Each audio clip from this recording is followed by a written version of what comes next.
హ్యాపీగా ఉందమ్మా. చాలా హ్యాపీగా ఉంది. నీ మీద నాకున్న కాన్ఫిడెంట్ని గెలిచి నిరూపించావు. చెప్పిన మాట అన్న మాట నిలబెట్టుకున్నావు. ఒకరిని తక్కువ చేసి చూడొద్దు అన్న నానుణ్ణి ఈ స్కాలర్షిప్ సాధించి నిజం చేశావు. దీని మొహం సంతోషంతో మామూలుగా వెలిగిపోవడం లేదుగా. ఛ! ఏం చూడాలనుకున్నాను, ఏం చూస్తున్నాను? ఈ ఆనందం ఆవిరైపోవడానికి ఏం చెయ్యాలో. నువ్వేం చేయాలనుకున్నావో అది చేసి నిరూపించావమ్మా. ఇదంతా మీ చల్లని ఆశీస్సుల వల్లే అయ్యగారు. చామంతి, ఆశిస్తులు ఎంతున్నా టాలెంట్ చాలా ఇంపార్టెంట్. నీ టాలెంట్కి గుర్తింపే ఈ స్కాలర్షిప్. ఇదే పట్టుదలతో నువ్వు ముందుకెళ్ళాలమ్మా. అలాగే పైకి వెళ్తున్నప్పుడు కాళ్ళు పట్టుకుని కిందకి లాగే చేతులు చాలా ఉంటాయి చామంతి. వాటికి అందకుండా వెళ్తే చాలు. చేరాలనుకున్న గమ్యానికి చేరుకుంటావు, అనుకున్న లక్ష్యాన్ని అందుకుంటావు. అర్థమైంది కదా? అర్థమైంది అయ్యగారు. మీ ప్రతి మాటని గుర్తు పెట్టుకుని ఆచరణలో పెడతాను. ఐ నో అమ్మా. నీకు మంచిని తీసుకునే స్వభావం ఉంది. నీకు మంచిని తీసుకునే స్వభావం ఉంది. నీలో చెడును వదిలేసే గుణము ఉంది. ఈ లక్షణాలు ఉన్నవాళ్ళు మంచి స్థాయికి వెళ్తారు. ఫ్యూచర్లో నువ్వు గొప్ప లాయర్ అవుతావు. Damn sure. థ్యాంక్ యూ అయ్యగారు. హర్ష,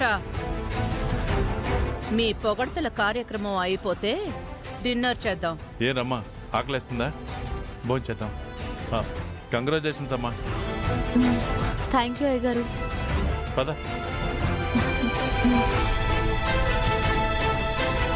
ఈ ఉల్లాసం ఉత్సాహం ఎన్ని రోజులో నేను చూస్తానే.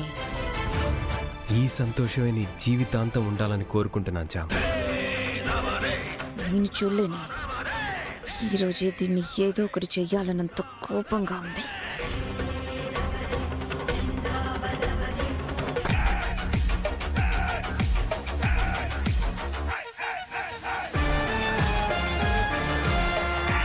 నువ్వు గొప్ప లాయర్ అవుతావు.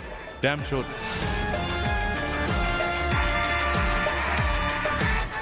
నీ ఆలోచనంతా ఆ పని దాని మీదే పెడుతున్నా. ఈ అన్నయ్య మీద కూడా కాస్త దృష్టి పెడితే చాలా సంతోషిస్తాను రమాదేవి. నీ మీద నేను దృష్టి పెట్టడం లేదని నీకెందుకు అనిపిస్తోంది?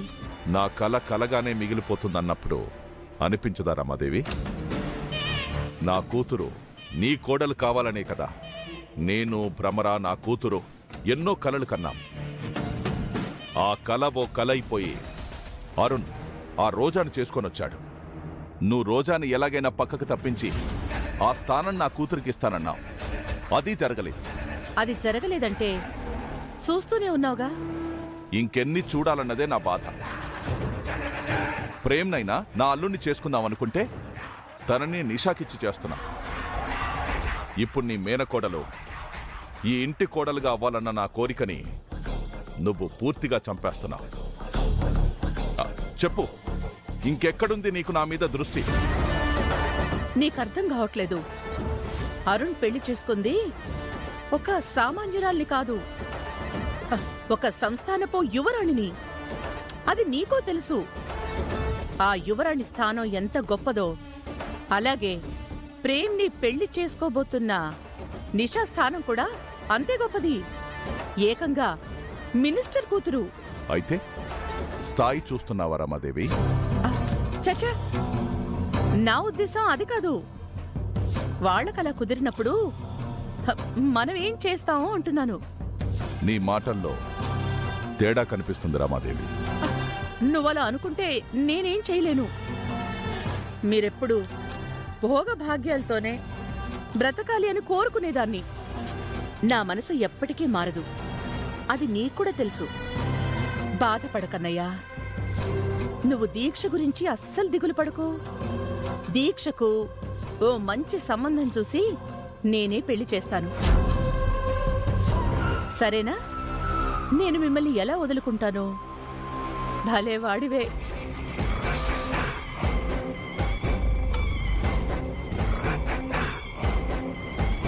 బానే మాట్లాడుతున్నావు రామాదేవి. నువ్వు రోజా నిషా మత్తులో ఉన్నావు. ఆ మత్తు నీకు తొందరలోనే వదిలిపోతుంది. వదిలేలాగా నేను చేస్తాను, నువ్వు చూస్తావు. చూడు.